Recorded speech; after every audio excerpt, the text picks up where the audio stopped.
ओम शांति। तो आज क्या कहा मीठे बाबा ने, आज क्या बात दिल को अच्छी लगी। आप दारविंद भाई बोले। शांति दीदी। ओम शांति। बाबा ने आज कहा कि सचखंड में जाने के लिए सच्चा बनना है और वो सच्चाई जो है पूरा सच्चा जो मतलब कभी कभी हम चालाकी जैसे करते हैं, जैसे मान लो ऑफिस में जैसे दीदी आरटीआई के लिए किसी ने क्वेश्चन किया है तो बड़े चालाकी से हम ऐसे जवाब देते हैं जो हम जवाब भी देते हैं और उसको जवाब मिलता भी नहीं है।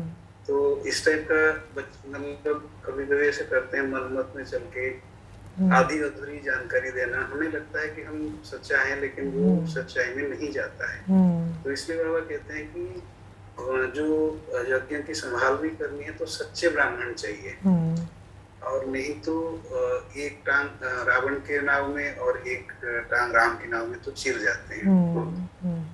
तो वो बात के ऊपर आज सोचा मैंने कि मतलब जो सच्चाई है वो एक्चुअली इंटेंशन सच्चा बनने का है या सच्चा दिखने का है। वो एक लगता है कहीं कहीं जो कमी रहती है तो उसके ऊपर काम करना है। ठीक है। ओम शांति। देखो, मैं आपको इसमें कुछ बातें कहना चाहूँगी। जैसे हमने कहा कि ऑफिस में कोई बात हुई है ना, जब बाबा कहते हैं कि तुम्हें सच्चा बनना है तो सच्चा माना क्या? सच क्या है? मैं आत्मा हूँ, शिव बाबा की संतान हूँ, परमधाम निवासी हूँ और मुझे है ना कहाँ जाना है? वापस परमधाम जाना है, सतयुग के लायक बनना है। तो सच्चा बनना माना अपने स्वरूप को, सच्चे स्वरूप को जानना, सच्चे बाप को जानना, लक्ष्य की सत्यता पर अडिग रहना कि मेरा लक्ष्य क्या है, अपने घर को जानना, सच्चे घर को। अब देखो, जब हम आत्मा इन बातों को अभ्यास करते हैं, जैसे आज बाबा ने कहा धारण हो जाए, है ना, तो धारण हो जाए, अपने निजी गुण धारण हो जाए। मैं बाप कल्याणकारी बाप की संतान हूँ, मेरा संस्कार कल्याणकारी है, ये धारण हो जाए। जैसे बाबा को धारण है ना कि मैं शिव पिता हूँ, सब बच्चों का कल्याण मेरी जिम्मेवारी है, ऐसे मुझे भी धारण हो जाए मैं मास्टर विश्व कल्याणकारी हूँ। मुझे भी धारण हो जाए कि मुझे अभी वापस जाना है और सबको लेकर भी जाना है, तैयार करना है। तो ये मेरा लक्ष्य है। जब ये लक्ष्य हमें पक्का हो जाता है, जब हमें अपने सत्यता में स्थित हो जाते, अगर आप शॉर्ट में देखें तो सत्य बात ये है कि हम निराकारी हैं, निर्विकारी और निरहंकारी हैं। तो जब ये निराकारी, निर्विकारी, निरहंकारी अवस्था आत्मा अपनी अनुभव कर लेती है, तब उस अवस्था में कई बार देखो बाबा हमें युक्ति भी कहते हैं, है ना। तो जब उस अवस्था में भी कभी कभी हम ऐसी बात कहेंगे जो वैसे दुनिया के हिसाब से सत्य नहीं होगी, है ना। मानो छोटी सी बात है कि आज जैसे बाबा ने कहा कि कोई आत्मा है, उसके कर्म नहीं देखो, शुभ बोल बोलो, शुभ भावना दो, है ना। अब मानो कोई ऐसा है जो ऐसे कर्म कर रहा है कि आपको पता चल रहा है कि इसकी कर्मों की गति के हिसाब से इसकी दुर्गति होने वाली है ना। लेकिन जब वो आपके सामने आएंगे तो आप क्या बोलेंगे? नहीं, आप तो मीठे बच्चे हो, आप तो कल देखो कैसे हो जाओगे, आप तो बहुत अच्छे बाबा के राइट हैंड बनोगे। तो वो भी तो सत्य नहीं है ना। अभी अगर उस हिसाब से देखें, सच झूठ के हिसाब से, क्योंकि देखो दुनिया में तो लोग यही कहते हैं ना, हम कौन सा झूठ बोल रहे हैं, जो वो है वही तो बोल रहे हैं, जो बात है वही तो बोल रहे हैं। मैं आपको एक बहुत छोटी सी इसमें बात बताती हूँ। एक बार एक डॉक्टर युगल आए थे, दोनों डॉक्टर थे, हस्बैंड वाइफ। तो मैंने उनको बताया कि जो डॉक्टर्स, जैसे हम लोग मेडिकल विंग की सेवा करते हैं कि जैसे डॉक्टर्स होते हैं तो वो पेशेंट से जो कम्युनिकेशन करते हैं उस आधार से, क्योंकि पेशेंट को कोई आइडिया नहीं होता, तो जो भी डॉक्टर कहता है, जैसे कहता है, उससे पेशेंट की अवस्था बनती है। तो मैं उनको यही समझा रही थी कि आप यदि थोड़ा शुभ भावना से, प्रेम से हिम्मत बंधाएं किसी को, तो उससे बहुत लाभ होता है। तो वो मुझे बोले कि दीदी मैं आपको एक बात बताऊं, ज्ञान तो हम सुन लेते हैं लेकिन ये बातें आज के समय में इतनी आसान नहीं हैं। तो मैंने कहा हाँ मैं समझती हूँ कि आत्मा की अवस्था गिर गई है। तो मुझे कहते नहीं नहीं, आप वो जो समझ रही हैं वो प्रॉब्लम नहीं है। प्रॉब्लम ये है कि आज अगर हमें पता है एक पेशेंट की हालत बिगड़ रही है और वो 4 दिन में शरीर छोड़ देगा, इसकी संभावना है, तो अगर हम उसके फैमिली मेम्बर्स को या उसको राइट इन्फॉर्मेशन नहीं देते हैं और हम उनको कहते नहीं ये ठीक हो जाएगा, सब अच्छा हो जाएगा, और अगर वो 4 दिन बाद शरीर छोड़ दे तो वो हम पे केस कर देते हैं कि आपने तो हमें कहा कि वो ठीक होने वाले हैं, उनमें इम्प्रूवमेंट हो रहा है, लेकिन बात तो ये थी कि उनकी हालत ख़राब हो रही थी। तो आप शुभ भावना रखने में भी हमें बहुत प्रॉब्लम आती है, क्योंकि लोग कहते हैं कि फैक्ट इम्पॉर्टेंट है ना, जो फैक्ट है उसको बताना बहुत इम्पॉर्टेंट है। तो मैं उस दिन बैठकर विचार कर रही थी कि सचमुच देखा जाए तो जो कॉन्सेप्ट ऑफ ट्रूथ है वो बहुत डिफ़िकल्ट है, क्योंकि अगर आप जो है उसको ट्रूथ समझते हैं, है ना, तो बाबा तो हमें जब ट्रूथ कहता है, सत्य कहता है, तो सत्य माना तीनों कालों को जानकर सत्य, है ना। बाबा जब कहता है तुम आत्मा अपने सत्य स्वरूप की स्मृति में रहो, तो वो सत्य स्वरूप कौन सा है? हमारा अनादि आदि स्वरूप। बाबा ये नहीं कहता तुम्हारा वर्तमान स्वरूप सत्य है, लेकिन बाबा कहता है ये झूठी है, ये झूठा स्वरूप है, ये झूठी मत है, ये झूठी दुनिया है। लेकिन जब हम दुनिया के हिसाब से देखते हैं तो दुनिया के हिसाब से ये सच है।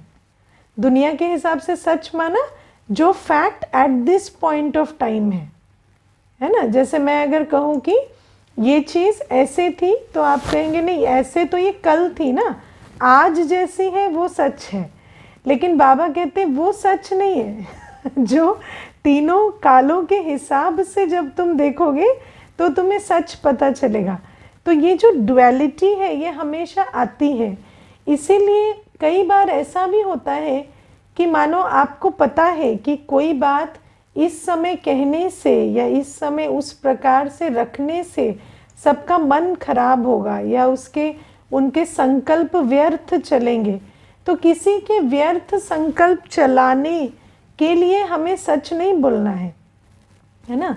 कोई बीमार है उसको बताएं कि तुम 2 दिन में शरीर छोड़ने वाले हो, ये सच थोड़ी है ना। या कोई ऐसी बात है जिससे सबकी मन की अवस्था बिगड़ेगी और उस कारण से वाइब्रेशन बिगड़ेगी और उनका जो उमंग उत्साह है वो घटेगा और वो काम होने की पॉसिबिलिटी कम होगी, तो उस बात को ना कहना अच्छा है ना। जैसे अगर हम समझते हैं कि हम पुरुषार्थ कर रहे हैं और गुप्त रूप से कर रहे हैं और ठीक चल रहा है, और अगर सब ज़्यादा शोर मचाएं तो विघ्न बहुत पड़ेंगे, तो हमें गुप्त रूप में पुरुषार्थ करना बेहतर है ना। तो बाबा हमें कहते हैं कि सच को भी बहुत अच्छे से समझना होता है, क्योंकि जब हम अपनी सत्य अवस्था में होते हैं तब हमें सच और झूठ समझ में आता है, क्योंकि सत्य अवस्था में किया गया कर्म सच्चा होता है, क्योंकि उसके अंदर प्योरिटी ऑफ इंटेंशन होता है।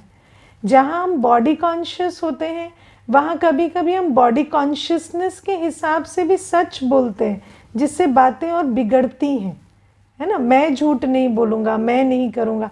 किसी को कहा जा रहा है थोड़ा ठहर जाओ, ये बात थोड़ी संभल जाएगी तो इसको सामने लेकर आना, लेकिन वो कहते नहीं हम तो सच ढोल अभी पीटेंगे, है ना।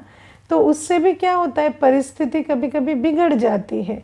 तो ये जो सच और झूठ की बात है ये थोड़ा बड़ा विषय है ना। और क्या सच है उसको जानने के लिए भी हमें निराकारी, निर्विकारी, निरहंकारी अवस्था चाहिए।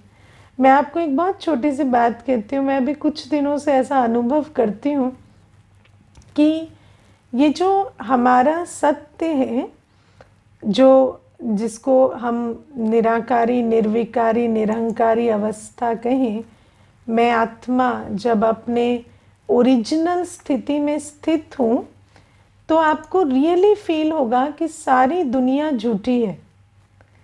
क्योंकि इस दुनिया के हिसाब से जिसको भी हम ट्रूथ समझते हैं, है ना, जैसे आप बातों बातों में बैठते हैं, कोई आपको कहता है कि ये बात मेरे साथ हो गई तो अब मुझे बताओ, दुख तो होगा ना।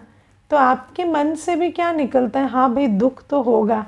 भले ही बाबा कहता है रोना नहीं है, लेकिन दुख तो होगा, है कि नहीं। किसी का शरीर छूट गया, मानो छोटी सी बात हम लेते कि किसी का शरीर छूट गया। अब वो आपको आकर कहते हैं देखो भाई, उम्र थी 45 वर्ष की, छोटे छोटे बच्चे थे, तो अब शरीर छूट गया तो दुख तो होगा ना। कितनी बड़ी नुकसान की बात है। आत्मा रहती तो कितना कुछ करती, कितना लॉस हो गया। तो आप चाहे कितना भी, है ना, अपनी ज्ञान सुनते हैं, लेकिन अंदर आता है हाँ भाई दुख तो होगा, लॉस तो हुआ है ना।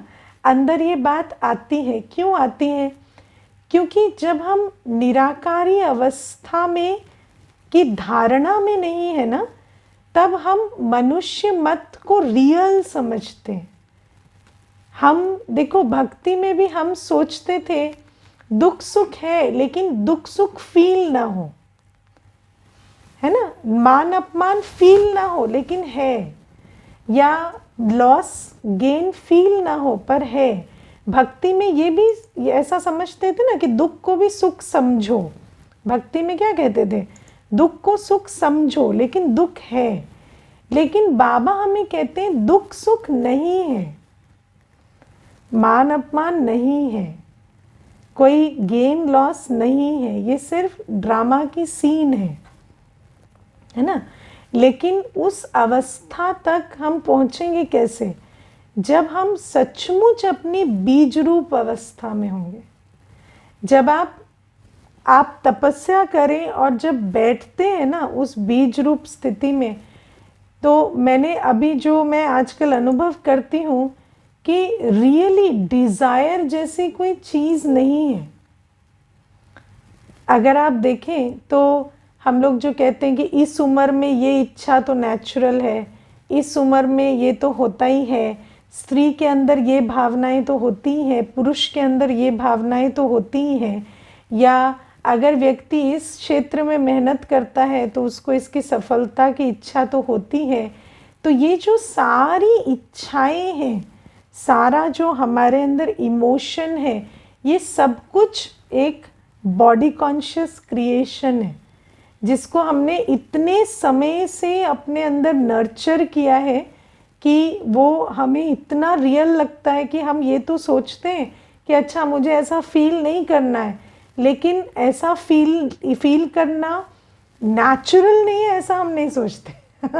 हम सोचते हैं ये नेचुरल है, पर अभी बाबा कहते हैं ऐसा नहीं करो तो हम नहीं करेंगे, है ना। लेकिन जब आप अपनी असली अवस्था में, सच्ची अवस्था में स्थित होते हो, तो आपको पता चलता है कि आत्म अभिमानी स्थिति, सच्ची स्थिति में ये बातें एग्जिस्ट ही नहीं करती है ना। एक अतीन्द्रिय सुख है, उसमें कोई सुख दुख वाला सुख नहीं है, मान अपमान वाला खेल नहीं है। वहाँ अंदर स्वमान है, आत्मा के अंदर सुख है। बाकी कोई वैसे वो बाहरी इमोशन वाला हैप्पीनेस या दुख नहीं है, तो या कोई डिज़ायर नहीं है। आत्मा जैसे तृप्त है और उसके अंदर कल्याण की वृत्ति भी है, कर्म भी करती है। तो ये जो बाबा आज कहते हैं ना कि तुम्हें सच्चा बनना है, तो सच्चा बनना क्या होता है? सच्चा बनना माना निराकारी, निर्विकारी, निरहंकारी, ये हमारी सत्यता है। और जितना हम, जो बाबा कहते हैं ना, तुम एक आत्मा हो, परमधाम निवासी हो, परम पिता की संतान हो, ये मेथड है। उसको अचीव करने का। जितना आप स्वदर्शन चक्र फिराएंगे, अपने आप को परमधाम निवासी बाबा की संतान के रूप में, ज्योति बिंदु देह से न्यारी आत्मा के रूप में प्रैक्टिस करते जाएंगे, तो प्रैक्टिस करते करते करते वो अवस्था आप हिट करेंगे जहाँ एक निराकारी, निरहंकारी, निर्विकारी स्थिति है, जिस स्थिति में ये जो दुनिया की झूठी बातें हैं ये एग्जिस्ट नहीं करते, है ना। और बाबा कहते हैं कि झूठी माया, झूठी काया, झूठा सब संसार, है ना। सारी दुनिया में क्या है? झूठ ही झूठ है। और देखो, मैं आज इस बारे में बहुत सोच रही थी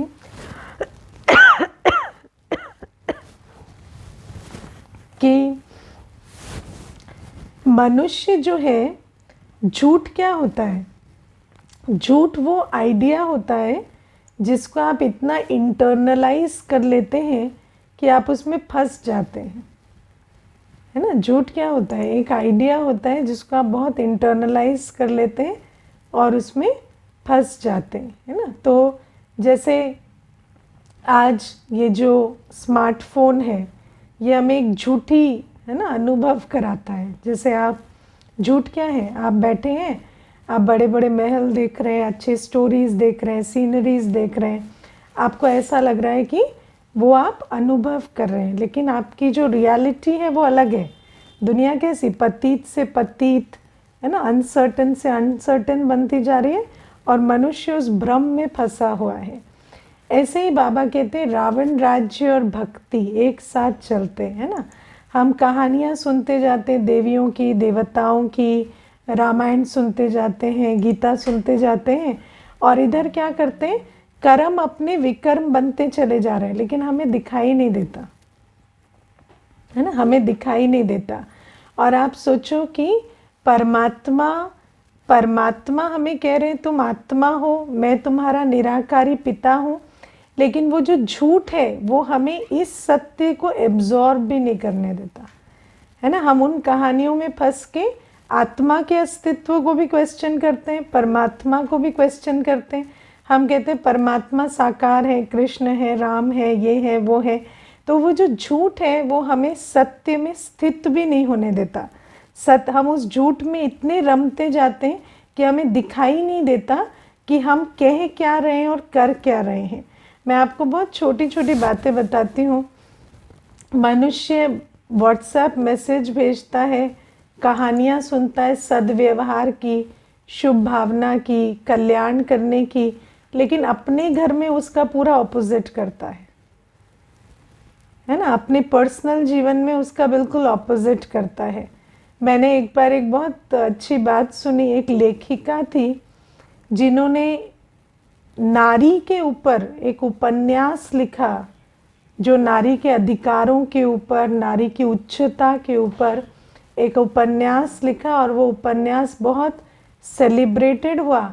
और फिर उसी लेखिका ने अपनी बहू को जला के मार दिया, है ना। उसके घर में ये कर्म हुआ, और उपन्यास जो है, उसका उपन्यास अनेकों को दिशा दे रहा है, अनेकों के लिए वो प्रेरणा स्रोत बना हुआ है।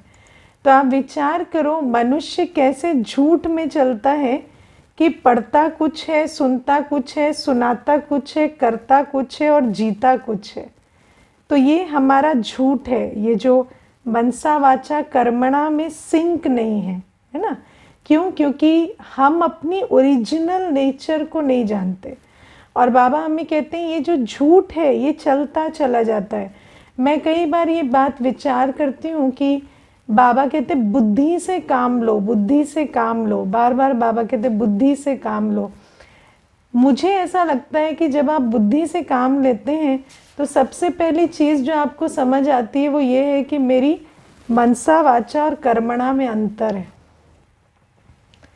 ये जो बुद्धि होती है ये आपको, देखो बाबा हमें कितनी सुंदर बात बताते। आज बाबा ने हमें पूरा सृष्टि चक्र का रिवीजन कराया मुरली में, है ना, कि तुम परम धाम में थे, फिर तुम वर्णों में आए, अभी मैंने यज्ञ रचा है ना, यही है वो बंदर सेना जिनको लेके मैं राजधानी बना रहा हूँ। सारा बाबा ने जैसे सृष्टि चक्र हमारे को रिवाइज कराया। अब देखा जाए तो जो बाबा हमें कह रहे हैं वो कब कब से हमारे आँखों के सामने है। यही महाभारत काल है ना। यही वो समय है जब सीता चुरा के रावण की कैद में बैठी है, या असुरों का राज्य है। हम हमेशा यही सब बातें तो सुनते थे ना कि कोई असुर आए, उन्होंने सृष्टि पर राज्य कर लिया, या रावण ने सीता को कैद कर लिया। तो बाबा कहते हैं आत्मा वो सीता है। बाबा कहते हैं यही वो गीता एपिसोड है जहाँ भाई भाई का दुश्मन बना हुआ है। हम कब से 2 युगों से ये बातें सुन रहे हैं, लेकिन हम उसको सुनते पढ़ते भी पहचान नहीं पा रहे थे ये हमारी स्टोरी है ना। और अभी भी बाबा आता है तो हम उन स्टोरीज को रमते हैं बहुत अच्छा, स्टोरीज में जाने में हमें इजी होता है। लेकिन वही चीज़ यहाँ प्रैक्टिकल चल रही है। वही परमात्मा गीता ज्ञान सुना रहे हैं, वही महाभारत काल है, मैं वही अर्जुन हूँ, मैं वही है ना, वही सीता हूँ जिसको रावण कैद करके बैठे, और वही बंदर हूँ जिसे बाबा यूज़ करके है ना रावण राज्य को ख़त्म कर रहे हैं, या वही देवी हूँ जिसकी रचना करके असुरों का संहार हो रहा है। इतनी सी बात हमारी बुद्धि में बैठने में कितनी तकलीफ होती है ना। क्यों? क्योंकि इस बुद्धि में झूठ भरा पड़ा है, झूठ भरा पड़ा है। इस बुद्धि को देखो, कल मुझे एक बहन ने कहा हमें भगवान अनुभव क्यों नहीं होता। तो मैंने उसको एक बहुत सुंदर बात कही। मैंने कहा देखो, आपकी बुद्धि जो है वो आज तक किस में रमी पड़ी है। आप सारे दिन क्या एनालाइज कर रहे हो? सारे दिन हम मनुष्यों के विकार, मनुष्यों के गंदे इरादे, इंटेंशंस, यहाँ पाप, यहाँ धोखा, यहाँ ये बुराई, इनको हम सारे दिन बुद्धि में घिस रहे हैं। तो वो बुद्धि कैसी हो गई है? वो पतित हो गई है। इसीलिए जो शुद्ध है, जो शुभ है, उसको समझने में हमें इतना समय लगता है। प्योरिटी को एक्सेप्ट करने में हमें इतना समय लगता है, लेकिन काम विकार की वैरायटी को समझने में हमें मुश्किल नहीं होती। काम विकार की वैरायटी को लोग बहुत अच्छे से वर्णन करते हैं, उस पर किताबें लिखते हैं, और लोग बड़े मज़े से उसको पढ़ते भी हैं, और वो सारी बातें उनकी बुद्धि में बैठती भी हैं। लेकिन पवित्रता, कमल पुष्प समान जीवन में हमें गृहस्थ में रहना है, ये बात बुद्धि में बैठती नहीं है। क्यों? हमारी बुद्धि में प्रॉब्लम है। हमारी बुद्धि ने देह को, देहधारियों को, विकारों को इतना विस्तार से एनालाइज किया है कि इस बुद्धि में मीठी बातें, सच्ची बातें, परमात्मा अनुभव की बातें बैठती नहीं है ना। आपको पता है ना, your mind thinks by association. हमारे अंदर की दुनिया कैसे काम करती है? आप जब कुछ नया सुनते हैं तो जो पुराना सुना है उससे आप एसोसिएट करते हैं, है ना। तो जब, इसीलिए तो बाबा कहते हैं ना भक्तों को ज्ञान सुनाओ, क्योंकि भक्तों को सुनाएंगे तो भक्त क्या कर रहे हैं? रामायण सुन रहे हैं, गीता सुन रहे हैं, तो उनको एसोसिएशन होगा कि हाँ यही वो भगवान है जो आया है ना। थोड़ा सा मुश्किल होती है उनको समझाने में, लेकिन फिर एसोसिएट कर जाते हैं कि हाँ यही है, थोड़ा बुद्धि का ताला खुल जाता है। लेकिन जो सारे दिन विकारी चीज़ें देखते हैं, सारे दिन विस्तार में रहते हैं, व्यर्थ में रहते हैं, उनकी बुद्धि को ये समझाना कि भगवान आया है बहुत मुश्किल होता है। क्यों? क्योंकि उनकी बुद्धि तो दुनिया की कीचड़ पट्टी में रमी हुई है ना। तो इसीलिए उनका एसोसिएशन कहाँ होता है? जैसे ही आप उनको कहेंगे, बाबा कहते दे दान तो छूटे ग्रहण, तो कह अच्छा यहाँ दान का चक्कर है, अच्छा ये है ना एक्सप्लॉइट करना चाहते हैं, अच्छा यहाँ पर ये चोरी होती है, ये ठगी होती है, इनका ये इरादा है, इनका ये एजेंडा है। क्यों? क्योंकि उनकी बुद्धि में यही भरा हुआ है, उन्होंने ऐसी ही दुनिया देखी है, तो यही बातें उनकी बुद्धि में इमर्ज होंगी। मैं आपको एक अनुभव बताती हूँ। एक बार एक कन्या थी, तो उस कन्या को मैंने पूछा, बहुत अच्छी कन्या थी, बाबा की बहुत अच्छी बच्ची, तो मैंने उसको पूछा आपको बाबा पर निश्चय कैसे हुआ? तो उसने कहा कि मैं छोटी थी ना, तो मेरी दादी मुझे कहती थी कि धरती पर भगवान एक बूढ़ी मानव के तन में आएगा। छोटी शास्त्रों में ये बातें हैं। तो कहती छोटे से मेरी दादी मुझे कहती थी कि बूढ़े मानव के तन में भगवान आएंगे बेटा। तो जब मैं थोड़ी 14-15 वर्ष की थी, तो हमारे पास में ब्रह्मा कुमारी का सेंटर था, तो हम वहाँ गए तो हमें पता चला इस बूढ़े मानव के तन में भगवान आए हैं। तो मुझे बहुत खुशी हुई, जो दादी कहती थी वो आ गया, तो मैं उस पर चलने लगी। अब आप विचार करो कि जो बाबा कहते हैं ना, ये तकदीर होती है ना, तो उसकी तकदीर है कि उसकी बुद्धि ऐसी है कि उसने ये इन्फॉर्मेशन बुद्धि में उसकी भरी हुई है, तो वो एसोसिएट करती है और उसको परमात्मा का परिचय मिल जाता है, क्योंकि परमात्मा तो परमात्मा ही है ना। शिव बाबा आया है, ये तो सत्य है, लेकिन जितनी हमारी बुद्धि में झूठ भरा होता है, जितनी हमारी बुद्धि में विकारी मत, रावण मत, भक्ति की मत बहुत ज़्यादा भरी होती है, उतना हमारी बुद्धि बाबा को पहचान नहीं पाती, है ना। तो ये जो सत्यता है, और जितना हम बाबा को नहीं पहचानेंगे उतना फिर हमें पुनः अपने सत्य स्वरूप में स्थित होने में उतना लेट हो जाएगा, क्योंकि बाबा आते हैं, हम बाबा को पहचानते हैं, फिर जाकर हम अपने आप को, अपने घर को और बाबा की संतान के संबंध को रियलाइज़ करके फिर से वापस जाते हैं। ठीक है, समझ आ रही है बात? किस किस को समझ आ रही है? हाथ उठाना ज़रा। हाँ, या दीदी तो बोलती चली गई और हमें तो पता नहीं ज़्यादा कुछ पढ़ने नहीं पड़ा ऐसा। अच्छा ठीक है, चलो अच्छी बात है। और आज प्यारे बाबा हमें और एक बहुत बढ़िया बात कहते हैं कि ऐसा नहीं कि तुम कहो कि मैं चतुर्भुज बन जाऊं तो मैं चतुर्भुज बन जाऊंगा, है ना। कई बार मैं ये बहुत फनी चीज़ है, लोग आकर ये बातें पूछते भी हैं कि हम ऐसे ही मैनिफेस्ट क्यों नहीं कर लेते, है ना। ऐसे आजकल कहते हैं हम मैनिफेस्ट भी तो कर सकते हैं ना, कि golden age is coming, golden age is coming.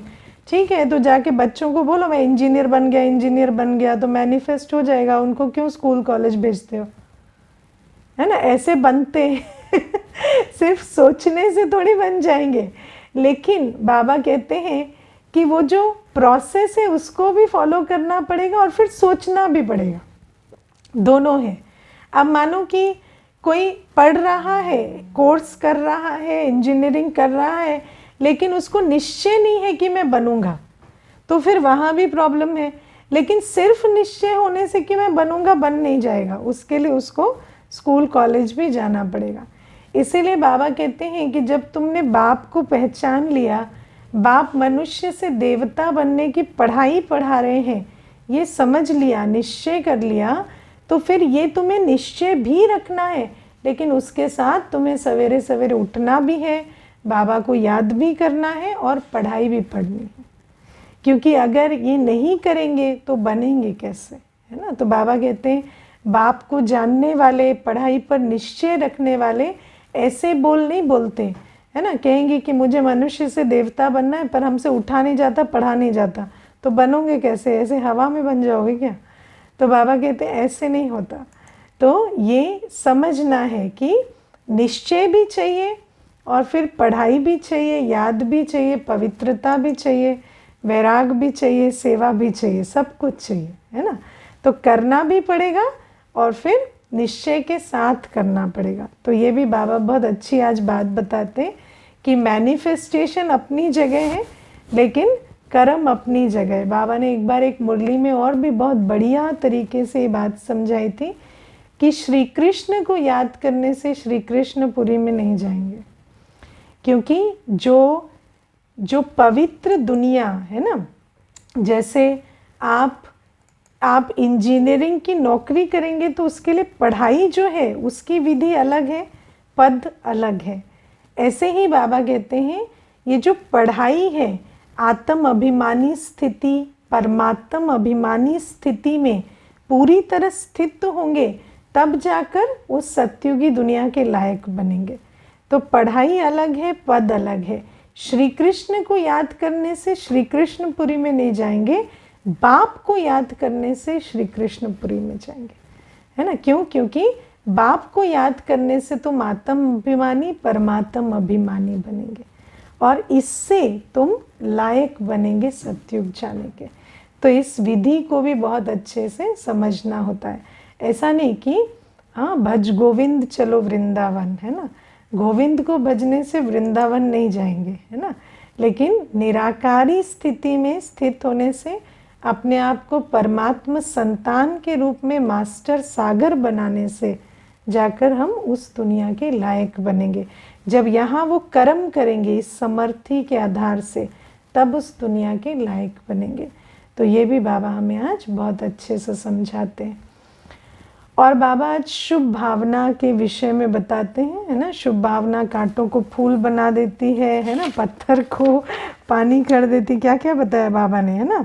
बाबा कहते शुभ भावना से उल्टी बात भी सुलटी हो जाती है, और शुभ भावना पत्थर को भी पानी कर देती है, ठीक है ना। शुभ भावना में इतनी ताकत है, लेकिन शुभ भावना कैसे आती है वो हमें समझना है ना। अब देखो, शुभ भावना सब रखना चाहते हैं, सब रखना चाहते हैं शुभ भावना। किसको अच्छा नहीं लगता। आते ही प्रश्न यही लेके आते हैं ना, दूसरों को कैसे बदलें। मेजर प्रश्न तो यही है कि दूसरों को कैसे बदलें, है ना। तो लेकिन इतना ये प्रश्न इतना आता है, इतना ज्ञान सुनते हैं, और बाबा कहते हैं कि सचमुच शुभ भावना से पत्थर पानी बन जाता है ना, परिवर्तन होता है। लेकिन फिर भी वो शुभ भावना आती क्यों नहीं है? क्योंकि विधि को याद नहीं रखते। विधि क्या है? स्वचिंतन से शुभ चिंतन होता है। जब तक आप उनका चिंतन नहीं छोड़ेंगे, है ना, पहले तो स्वचिंतन होगा। उनका चिंतन करने से अशुभ चिंतन ही होता है ना। क्योंकि जब आप अपने को नहीं बदल रहे अंदर, तो उनके बारे में सोचते, वो ऐसा करते तो अच्छा था, वो वैसा करते तो अच्छा था, तो वो कोई शुभ भावना नहीं है। तो प्रोसेस समझेंगे। बाबा ने हमें 3 शब्द बताए, स्वचिंतन, शुभ चिंतन और शुभ चिंतक। किसी का भी शुभ चिंतक बनने के लिए, शुभ चिंतक, शुभ भावना संपन्न चिंतन करना किसी के विषय में, उसके लिए पहली 2 सीढ़ी पार करनी पड़ेगी, स्वचिंतन। जब तक हम अपनी डिग्निटी को, अपने स्वमान को नहीं समझेंगे कि मुझे किसी से कोई एक्सपेक्टेशन नहीं है, मुझे किसी से कुछ नहीं चाहिए, मैं आत्मा परमात्मा संतान हूँ, संपन्न हूँ, संपूर्ण हूँ, भरपूर हूँ। जब तक स्वचिंतन, स्वदर्शन करके अपनी उच्चता, अपनी स्वमान की स्थिति में स्थित नहीं होंगे, तब तक एक्सपेक्टेशन बेस्ड चिंतन, शुभ चिंतन नहीं हो सकता, है ना। हमेशा जहाँ एक्सपेक्टेशन होगी, जहाँ सामने वाले से कुछ चाहिए, है ना, वहाँ पर शुभ चिंतन नहीं हो सकता। और शुभ चिंतन नहीं होगा तो शुभ चिंतक नहीं होगा, है ना। जैसे जब आप ये समझेंगे मैं आत्मा हूँ, मैं परमात्मा संतान हूँ, गुणों शक्तियों में मास्टर सागर हूँ, तो आपकी स्थिति ऐसी बनेगी कि आपके अंदर से एक गीत बजेगा। कौन सा गीत? सब अच्छा है, सब अच्छे हैं, सब अच्छा है और सब अच्छे हैं। ये गीत कब बजता है? जब आप बहुत स्वचिंतन करते हैं, अपने स्वमान में, अपनी डिग्निटी में जब स्थित हो जाते हैं ना। क्योंकि लॉ कहता है we perceive as we are. जब आप अपनी उच्चता, श्रेष्ठता में स्थित होते हैं, तब आपको सब अच्छा और सब अच्छे लगते हैं। और जब सब अच्छे लगेंगे, तब तो उनके प्रति शुभ चिंतन करेंगे, तब तो उनके प्रति शुभ भावना जाएगी। और जब शुभ भावना होगी तो फिर वो भी परिवर्तन होंगे। लेकिन इस विधि को ना समझने के कारण जो मूल प्रश्न लेकर हमेशा हम आते हैं, वो प्रश्न सॉल्व नहीं होता, क्योंकि दूसरों को जब तक बदलना चाहेंगे वो नहीं बदलेगा। लेकिन जब हम अपने आप को ऐसा कर दें कि हमें किसी और को बदलने की कोई इच्छा ही नहीं है ना, सब अच्छा है, सब अच्छे हैं, हमें सब अच्छे लगने लगे, हम इतना स्वचिंतन करें कि हम अपनी डिग्निटी से समझें। जैसे बाबा को कोई बुरा नहीं लगता, है ना, बाबा को सब अच्छे लगते हैं, ऐसे हम भी बाप समान स्थिति बनाएं। जब ऐसा होता है तो आप पे ही हम कैसे हो जाते हैं, जैसे बाबा के सामने आने से हर एक को अपने पुराने संस्कार परिवर्तन करने की स्वयं प्रेरणा मिलती है, ऐसे हमारे सम्मुख भी हो जाता है। तो इस विधि को समझेंगे तो सबके परिवर्तन की सिद्धि प्राप्त होगी। ठीक है, ओम शांति। थोड़ी देर बाबा को धन्यवाद करते हैं।